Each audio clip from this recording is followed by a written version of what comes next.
He passed from this world 35 years ago, and yet until now, no one dared whisper the full story. We knew him as the cold, steely stranger whose eyes could stop a room, whose very presence made heroes, Clint Eastwood, Henry Fonda, step back. They called him the toughest villain in Hollywood, the man who lived by a code no one could read. But behind that unflinching glare lay a hidden battle, one his closest kept under lock and key for decades. Today, we finally understand the secret that haunted him from the silver screen to his final breath. It begins in Somerville, New Jersey, in the chill of January 1925. A boy was born who looked much older than his age, as if the world had pressed its shadows onto his face before he knew what shadows were. Photos show the sharp angles of a child who carried weight far beyond chores and schoolbooks. His father, a pharmacist, mixed medicines behind closed doors.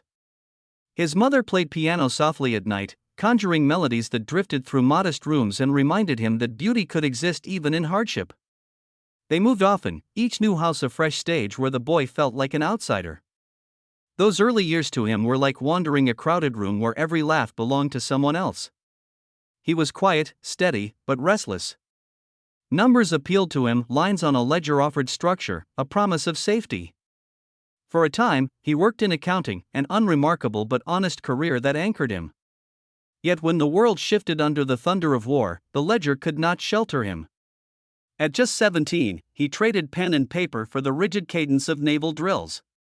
The U.S. Navy became his unlikely classroom, teaching him to read danger in the faintest ping beneath churning waves. In the Caribbean, aboard the USS C-681, he learned a new language, the hush before a mine exploded, the tension in water heavier than air. He trained as a sonarman, listening not for melody but for menace. German U-boats prowled beneath him like ghosts, and each patrol tightened the sinews of his resolve. The ocean taught him stillness. In darkness, when the pressure of the sea pressed in on every side, he found a calm no accountant's desk could replicate.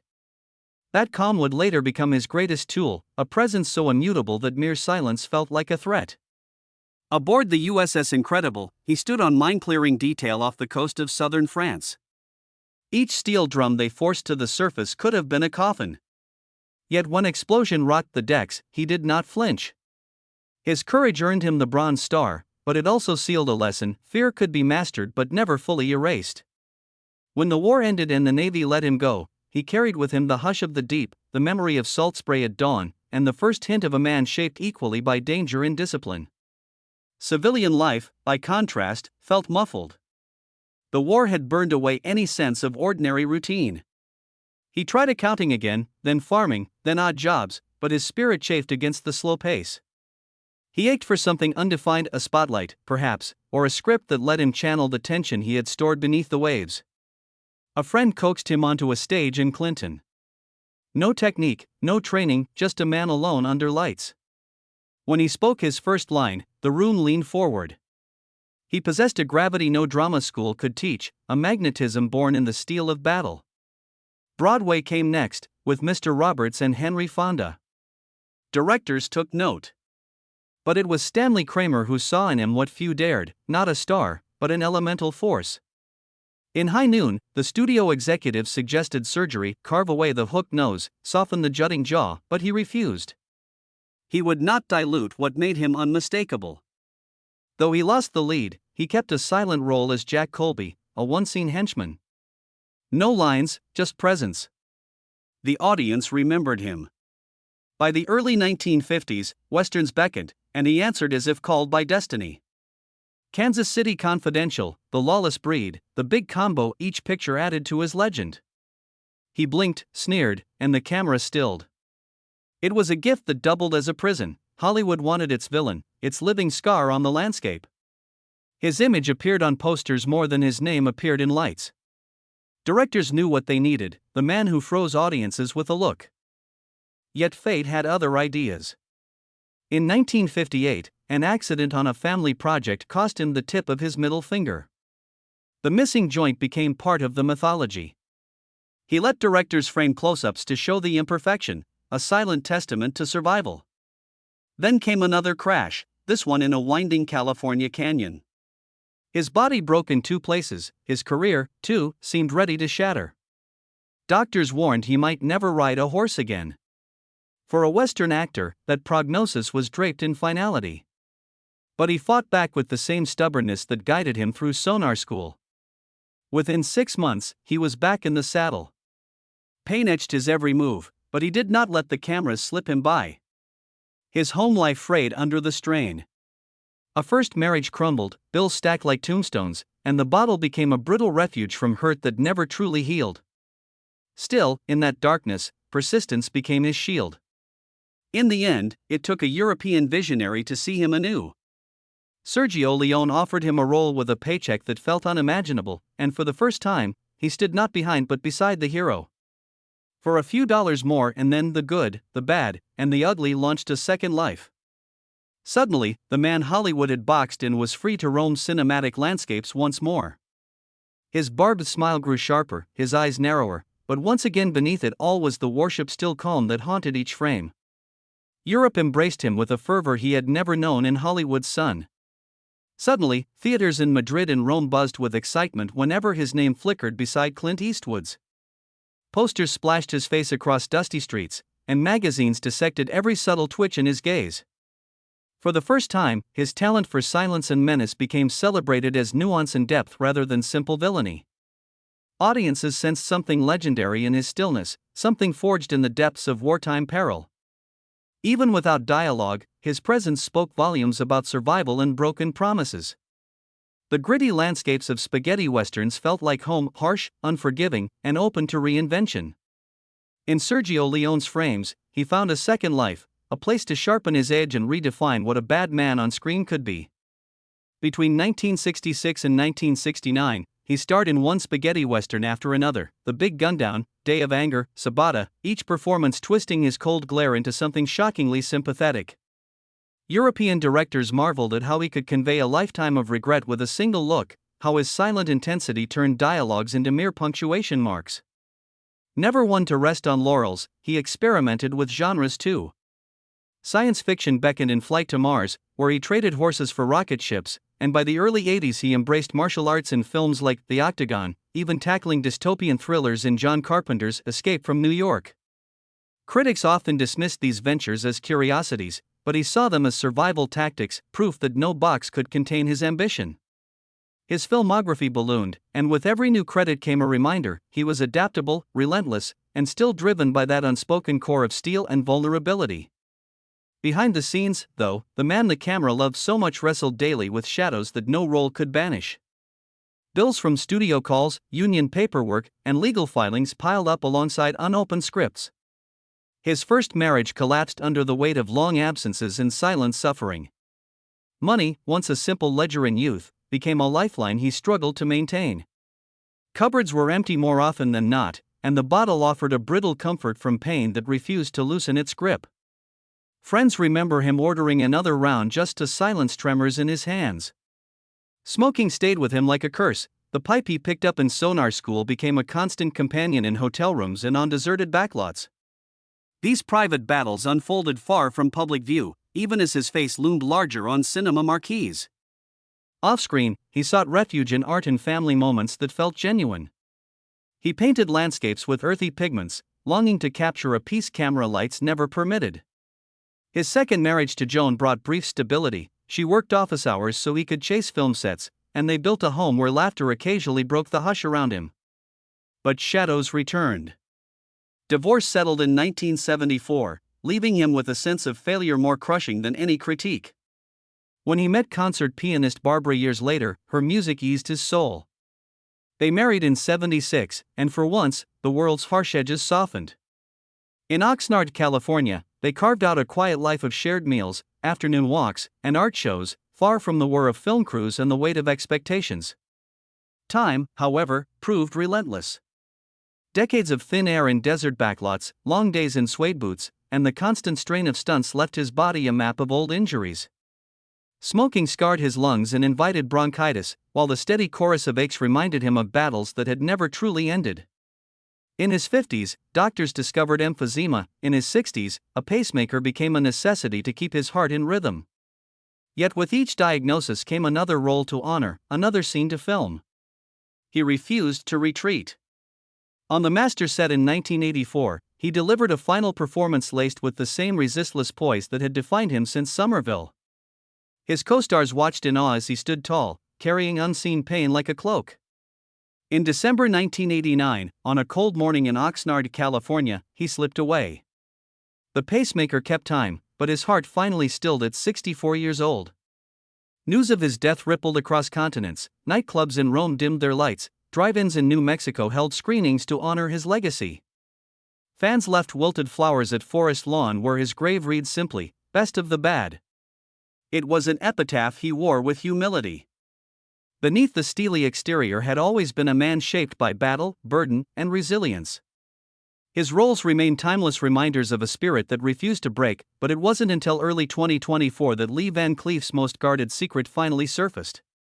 His eldest son, Alan, discovered a trove of letters tucked away in a cedar chest, handwritten notes from his father's darkest years, never meant for public eyes. In one letter dated 1965, Lee confessed to waking each morning feeling like a ghost in my own skin, battling tremors that no surgeon's stitch could mend. These admissions confirmed what fans had long suspected but no one dared speak. Beneath the stoic facade lay a man tormented by pain, fear, and addiction. Alan remembers the moment he read the first note. He was sifting through old family photographs when a folded envelope slipped out. Inside, in precise cursive, was a plea for understanding, for someone to know the truth behind that relentless glare. "I drank because the ache never stops," Lee wrote. "Not the loneliness or the war, but the phantom fractures in my leg. They haunt me every step." These raw words revealed a vulnerability unseen on screen, a side of Lee shaped by decades of struggle and silence. Within weeks, other relatives came forward. His daughter Deborah showed torn pages from an unfinished memoir, where Lee detailed nights spent shivering in trailer parks after a shoot, shaking to forget the pain in his joints. His triplets' children recounted overhearing hushed conversations about doctors refusing to recast him, about nightmares fueled by wartime memories that refused to fade. The cumulative weight of these revelations shattered the myth of the unbreakable villain and replaced it with a portrait of a wounded survivor. Media outlets jumped on the story, calling it the last great Hollywood confession. Yet the family managed the narrative with care. They granted a single interview to a respected documentary filmmaker who wove their testimonies into a respectful tribute rather than a gory exposé. In the resulting film, viewers hear Lee's own voice reading excerpts from those letters, his tone raw, weary, but unwavering in honesty. It's a revelation that transforms every fistfight, every sneer, every cold stare he ever gave on camera into a testament to triumph over personal hell. This 2024 revelation did more than humanize a screen legend, it reframed his entire legacy. Critics re-examined his performances, now seeing the anguish behind his movements and infusing old scenes with fresh emotional weight. Film historians noted a shift in the Western genre itself. Lee's hard yet fragile villains became the blueprint for anti-heroes that followed. Characters like Clint Eastwood's in Unforgiven, or Bryan Cranston's Walter White, owe a debt to a man who could simultaneously embody menace and melancholy. Fans responded with a wave of empathy. Social media lit up with tributes underscoring Lee's resilience rather than his ruthlessness. Crowdfunding campaigns sprang up to restore his childhood home in Somerville as a small museum. Western film festivals introduced panels called Behind the Steel, dedicated to exploring how personal suffering forged Lee's on-screen magnetism. The phrase "best of the bad" took on new resonance. It no longer celebrated mere villainy, but honored the grace with which he carried his wounds. For the Van Cleef family, this moment of public reckoning offered both relief and sorrow. Relief that the truth was finally told, sorrow that their father endured so much in silence. Alan reflects, he carried those burdens to make us proud. He never wanted pity. His words remind us that fame often masks agony, and that sometimes the bravest performances happen off-screen, in private struggles unseen by millions. Today, as we revisit Lee Van Cleef's films through this new lens, each glance he casts, each pause before a gun draw, whispers of decades-long wars both real and internal. The unflinching villain becomes a mirror reflecting our own hidden battles. The man who once froze audiences with a look now melts hearts with his truth. Now, in the wake of these revelations, every frame of Lee Van Cleef's career feels transformed. Film critics scramble to rewatch his defining scenes with fresh eyes, noting how the tremor in his right hand, once dismissed as an affectation, hinted at hidden pain, how a slight hesitation before drawing his revolver whispered of exhaustion deeper than any script demanded.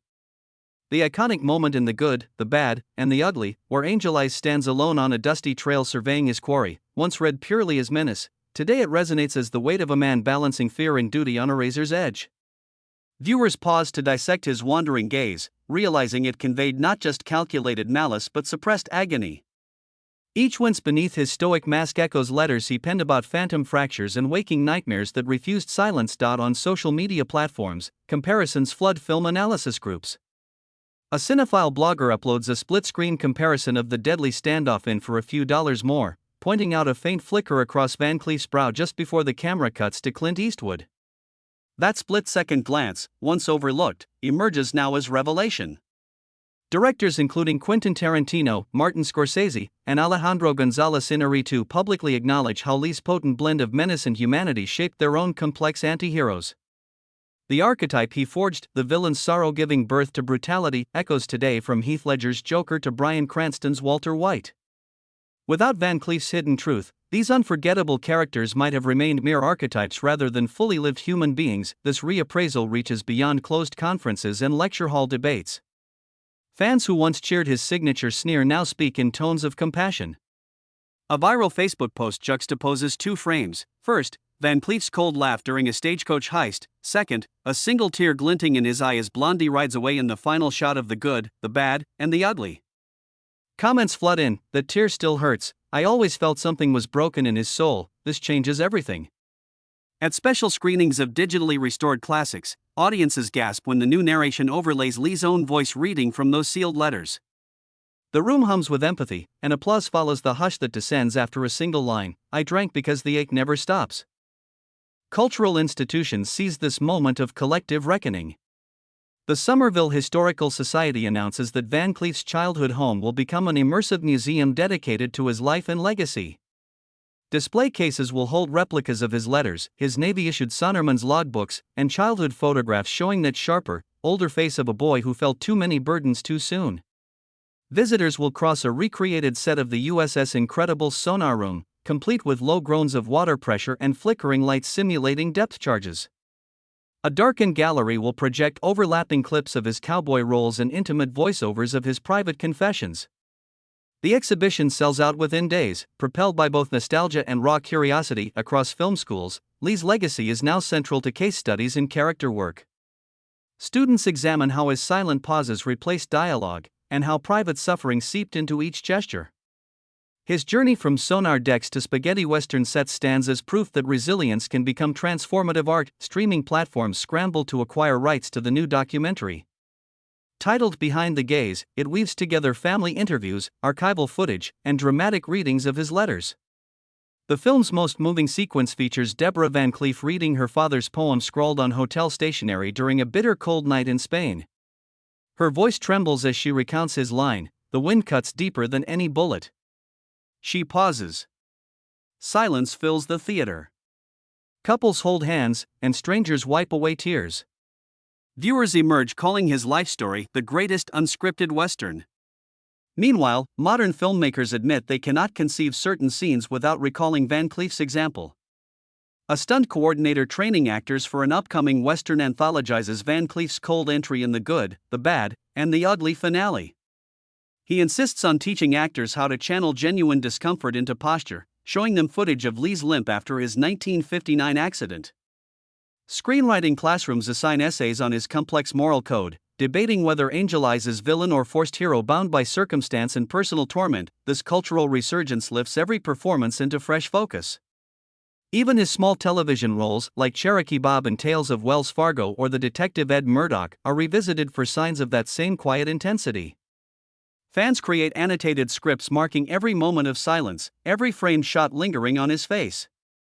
Lee Van Cleef's legacy reminds us that behind every legend's glare lies story waiting to be told. News of Lee Van Cleef's posthumous confession spread like wildfire across the internet, reigniting fascination with both the man and the myth. Fan forums erupted with pixelated tears and emoji-laden threads, sharing clips now laced with deeper meaning. Every stare promised a hidden story, and film communities marveled at how a single revelation could make decades-old frames pulse with fresh emotional electricity. Documentaries scrambled to secure festival slots, eager to weave the family's intimate testimonies into their narratives. Streaming platforms resurrected his earliest roles and plastered them with new taglines. Witness the truth behind the legend, he carried these burdens in silence. Subscribers binge-watched High Noon and The Good, The Bad, and The Ugly, pausing at every flicker of vulnerability to reread Lee's letters as on-screen captions. What began as simple nostalgia evolved into a collective act of reclamation across social channels. Cinephiles launched hashtag campaigns like hashtag Best of the Real, crowning him not merely the fiercest villain, but the most resilient survivor. Cineasts dissected the accidental digit missing from his right hand, framing it as a scar of authenticity rather than disfigurement. Blog posts mapped the subtle tremor in his revolver hand to whispered admissions of phantom fractures. These once overlooked details became sacred proof of a life both lived and battled in full view of a world that saw only steel. The Somerville Historical Society capitalized on the momentum. They unveiled plans to transform Lee's childhood home into a living museum, complete with interactive exhibits, a reconstructed USS Incredible sonar station, recreated desert backlots from Leone's Italian shoots, and a dimly lit gallery projecting overlapping scenes of cowboy duels alongside Lee's own voice reading his most painful lines. Tickets sold out in hours, with fans traveling across continents to walk the narrow halls where a boy felt displaced and a legend found his shape. Meanwhile, film schools rewrote syllabi to include Lee Van Cleef as a case study in character work. Aspiring actors learned to hold a silent pause as a prelude to power, to let personal unrest color every gesture. Screenwriting seminars used his biography to illustrate the potential of off-camera trauma feeding on camera depth. Professors assigned essays asking whether Angel Eyes is the pure villain or a wounded man forced to wield cold efficiency to survive. Student films began featuring anti-heroes haunted by hidden scars, testament to the ripple effect of Lee's unspoken battles. Directors and stunt coordinators also took note. On one Western set, trainees watched Lee's 1959 canyon accident footage, where he refused to stunt double despite a shattered knee. They practiced walking with a slight limp, learning how authentic injury can charge a scene with unspoken stakes. A popular YouTube retrospective titled The Truth in Every Wince garnered millions of views, and even mainstream filmmakers like Quentin Tarantino and Martin Scorsese publicly credited Lee's groundbreaking approach to underplayed menace. Across Europe, spaghetti western revivals filled arthouse cinemas.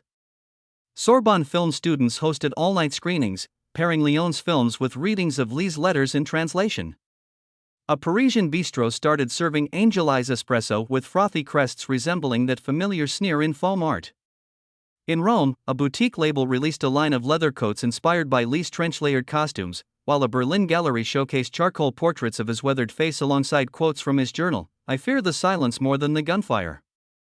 Back in Hollywood, retrospective screenings at the TCL Chinese Theater bore the tagline, "The Man Behind the Gaze." Audiences wore commemorative pins depicting a silhouetted profile missing a fingertip. After each showing, hush fell before applause, as though collective realization had to settle before celebration. Even casual viewers who tuned in for classic Western thrills left discussing resilience and authenticity rather than shootouts and showdowns. Not all reactions were celebratory. Some industry veterans argued that the retrospective emphasis on Lee's suffering risked overshadowing his artistry. Critics cautioned against reducing a multifaceted performer to a biographical footnote. Yet Lee's family, in granting measured access to diaries and letters, ensured the narrative remained balanced, highlighting how personal pain fueled professional brilliance without eclipsing it. As the dust settled on this global rekindling, Lee Van Cleef's legacy transformed. He was no longer simply the cold-blooded outlaw or the unflinching henchman, he was a testament to human endurance. Modern anti-heroes owe their depth to a man who quietly carried war wounds into every role. The theatrical pulse of his silent stares and measured pauses echoes through today's cinema in nuanced villains and reluctant heroes alike. In this new light, Lee Van Cleef stands immortal, not as the unbreakable antagonist, but as the man who broke silence to reveal what we all suspected beneath that iconic glare, a heart burdened by pain, yet unwavering in its commitment to art. His story reminds us that every legend hides a story untold, waiting for the moment when truth and time finally collide. As the global community absorbs Lee Van Cleef's long-held truth, his legend has shifted from a parable of brute villainy to an enduring testament of perseverance. Fans, filmmakers, and historians now see him not just as a shadow-clad antagonist, but as a fragile warrior whose greatest battles played out far from the camera's glare. Each clip of him standing steel-still in a dusty frontier town now carries the echo of wartime sonar pings and the ghostly ache of a shattered knee. The mosaic of his life, naval sonarman, Broadway standout, Hollywood pupil, Italian icon, reveals how adversity can forge a face powerful enough to haunt decades of cinema. The industry's reaction has been as multifaceted as his roles. Screenwriters credit him with birthing the modern anti-hero, a figure compelled by inner conflict, forced to wield violence while silently questioning its cost. Acting coaches teach novices how to cultivate a Van Cleef stillness, coaxing from them a measured pause that pulses with hidden turmoil. Directors publicly cite him when shaping morally ambiguous protagonists who blur lines between righteous and remorseless, proving his influence extends well beyond westerns or gangster thrillers. Television talk shows host panels debating whether an actor's personal pain enhances performance or risks exploitation. Lee's daughter Deborah speaks eloquently about consent and legacy, emphasizing that her father never sought fame for suffering. Their family's decision to share selective journals and letters has balanced public fascination with respect for privacy, demonstrating a groundbreaking model for how estates can steward artists' private narratives without turning them into tabloid fodder. Academic conferences flourish around Lee Van Cleef's resurgence. Film scholars present papers on the interplay between his wartime discipline and his cinematic poise, exploring how extreme stress rewired his ability to convey power through silence. Psychology symposiums analyze his surviving letters to discuss post-traumatic growth versus chronic trauma, inviting mental health experts to dialogue on how creatives translate personal scars into compelling art. This interdisciplinary renaissance proves Lee's story speaks to more than genre fans. It resonates with anyone who's ever masked pain for a greater purpose. In the streets of Somerville, the renovated childhood home opened to thousands within weeks of unveiling. Visitors stand in his boyhood bedroom, walls painted once in dreamy pastels, now lined with childhood photographs and early theatrical playbills. A Sonderman's headset rests in a glass case next to military citations and a worn leather jacket emblazoned with his initials. Guests follow an audio tour narrated by his granddaughter, who recounts lullabies played by her grandmother and the shy smile that flickered on his face before he became Angel Eyes. The exhibit ends in a darkened corridor projecting back-to-back scenes, one of his silent menace, the other of him reading his own letters in 2024, bridging past and present in kaleidoscopic unity. Streaming platforms now feature a Van Cleef Collection category where audiences can watch full retrospectives of his work alongside commentary from modern auteurs. One popular playlist pairs High Noon firefights with Leone's Italian epics, juxtaposing his muted henchman roles with his co-lead glory. A sidebar offers text pop-ups quoting lines from Lee's private journals that illuminate subtle shifts in his posture or gaze. Viewers report feeling closer to every character he inhabited, as though they're privy to an inside whisper no ordinary star could deliver. The financial impact ripples through multiple sectors. Tourism directors calculate new foot traffic and merchandise sales. Independent filmmakers find renewed demand for minimalist storytelling and quiet intensity. Production houses explore low-budget, high-impact projects reminiscent of Leone's model, where the power lies in silence, landscape, and a single potent visage. Even luxury fashion lines reinterpret his signature coat silhouettes in modern catalogs, acknowledging that his aesthetic transcends screens and seasons. Yet at the heart of this cultural resurgence is the Van Cleef family's conviction that truth, compassion, and art can coexist. By revealing fragments of personal suffering alongside storied achievements, they have allowed millions to witness how a man of unusual stillness carried enormous weights, battles against unseen injuries, fractured relationships, and inner demons. Their stewardship honors Lee's own commitment to pour raw authenticity into each performance, unflinching and unadorned. Today, as new generations discover Lee Van Cleef, they find more than a villain with killer instincts. They find a mirror reflecting humanity's capacity to endure pain and transform it into creative force and purpose with remarkable vulnerability, urgency, and hope. His story stands as a clarion call. Personal scars need not be silent, they can spark art and bridge eras. In this new light, Lee Van Cleef moves beyond mere legend into truly timeless symbol, a man who froze imaginations and, after 35 years, finally thought enough to share the truths we suspected were there all along.